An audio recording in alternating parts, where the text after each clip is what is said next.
nome do Pai, do Filho e do Espírito Santo, amém. Meus irmãos no sacerdócio, meus irmãos e irmãs em Cristo, nós estamos há 2 semanas da natividade de nosso Senhor Jesus Cristo e nos preparando para essa grande festa. Hoje a Igreja Ortodoxa comemora os santos que viveram antes do nascimento de Cristo. Os profetas e patriarcas do Antigo Testamento, os justos e piedosos que aguardavam com fé inabalável a vinda de nosso Senhor Jesus Cristo. Por isso que, antes de nós comemorarmos a encarnação, nós comemoramos os antepassados de Cristo. Então a Igreja nos leva misticamente a esse ponto de espera e de esperança pela vinda de Cristo. A história desses homens, patriarcas, profetas, sua luta, sua relação com Deus, nós podemos encontrar no que conhecemos como o Antigo Testamento, livro do Antigo Testamento. E um pressuposto importante que nós devemos assumir quando se trata de Antigo Testamento é que os profetas, os patriarcas, os santos do Antigo Testamento existiram e foram erguidos para dar testemunho de Cristo. A existência dos profetas é diretamente ligada à encarnação. É para isso que eles existiam. Eles eram parte da igreja, que já existia de modo místico naquele ponto. Eles eram conduzidos por Cristo, o Verbo ainda não encarnado. Então, falar de Antigo Testamento é falar de Cristo, não é falar de judaísmo. Isso é muito importante. Falar dos profetas é falar da igreja, é falar de ortodoxia, é falar de cura, é falar de oração noética, de purificação, iluminação, glorificação, não é falar de judaísmo. Isso é muito importante. E se nós falamos de ortodoxia, nós devemos ir aos santos da igreja sempre. As escrituras são lidas através dos olhos e mentes dos santos padres da igreja. E se isso é crucial para os evangelhos, quanto mais seria para o Antigo Testamento, que pode ser para alguns uma leitura um pouco intrincada. E lendo a interpretação dos santos padres sobre o Antigo Testamento, nós observamos muito rapidamente que eles sabiam dessa conexão íntima dos profetas com Cristo, o Verbo. Desse modo, os santos padres liam o Antigo Testamento procurando por Cristo, procurando pelas chamadas cristofanias, as manifestações de Cristo naqueles eventos relatados. Eles procuravam por Cristo ali, nessa leitura, de modo que, na sua leitura do Antigo Testamento, toda aquela escritura é um testemunho vivo e participativo da vida de Cristo. Cristo está ali ao alcance da experiência daqueles patriarcas e profetas. No Antigo Testamento, meus irmãos, Cristo se revelou como o anjo do grande conselho, o anjo do Senhor. Vejam, os santos padres identificavam o anjo do Senhor, o anjo do grande conselho, com Cristo, o Verbo pré-encarnado. Então, o anjo do Senhor que aparece a Abraão, Isaac, Jacó, que aparece em todo o Antigo Testamento, é Cristo. O anjo do Senhor que aparece a Moisés no Sinai é o próprio Verbo de Deus. Então, em uma leitura atenta, guiada pelos santos padres, nós encontramos Cristo no Gênesis, em Êxodo, Daniel, Ezequiel, Jó, Isaías, na voz que guiava aqueles profetas e na glória que retorcia os seus corações.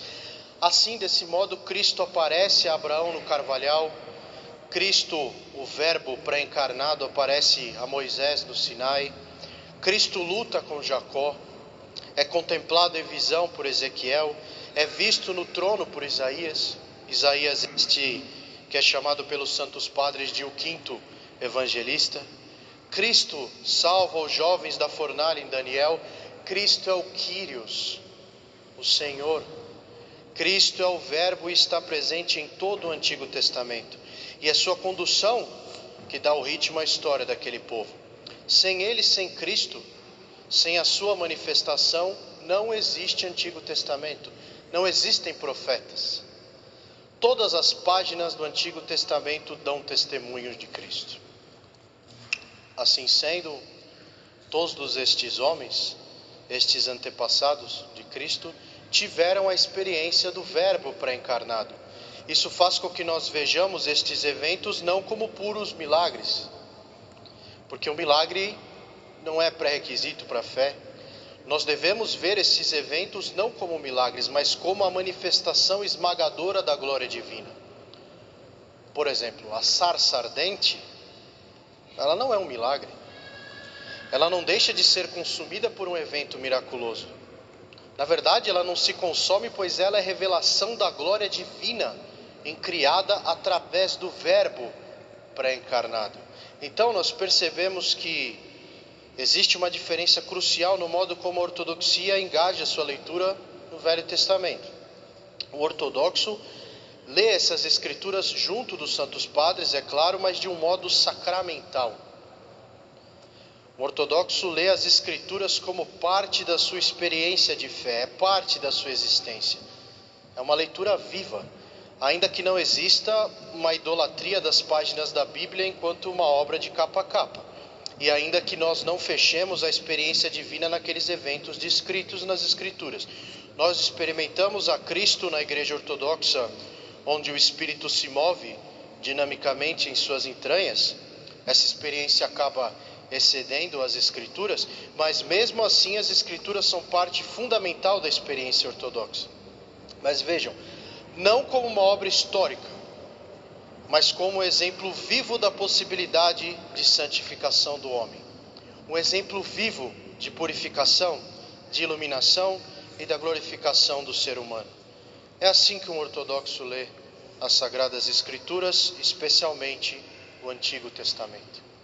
Então, nós devemos voltar os nossos olhos para outro fato.